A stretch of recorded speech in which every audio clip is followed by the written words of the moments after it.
রাজশাহীর দুর্গাপুরে পরকীয়ার অভিযোগ এনে তরুণ তরুণীকে আটক করে আমগাছের সঙ্গে বেঁধে রাখেন এলাকাবাসী।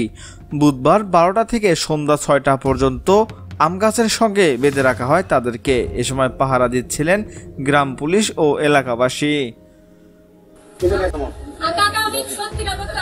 আতিকুর রহমান নামের এক স্থানীয় বাসিন্দা লোকজন ডেকে একটি বাড়ি থেকে ওই তরুণ তরুণীকে আটক করেন।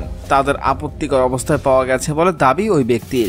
এ সময় আটক তরুণ জানান, স্থানীয় কয়েকজন তাকে জোর করে আটক করেন, তাকে ফাঁসানো হয়েছে। তবে তরুণী জানান, এই তরুণের ডাকে সাড়া দিয়ে তিনি তার বাড়িতে গিয়েছিলেন, সেখান থেকে তাদেরকে আটক করা হয়।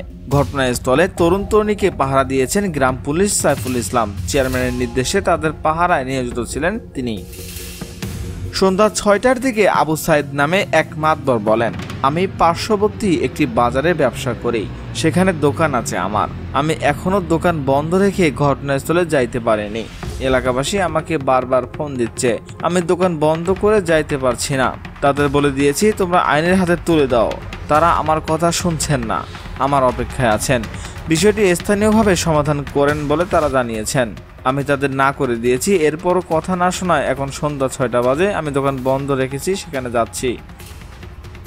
এ বিষয়ে দুর্গাপুর থানার ভারপ্রাপ্ত কর্মকর্তা দুরুল হুদা বলেন, বিষয়টি শুনেছি, এলাকাবাসী থেকে জানানো হয়েছে ওই তরুণ তরুণীকে বিয়ে করবেন। কোনো অভিযোগ পায়নি, যেহেতু তারা বিয়ে করতে চান তাহলে আমাদের আর কিছু করার নেই।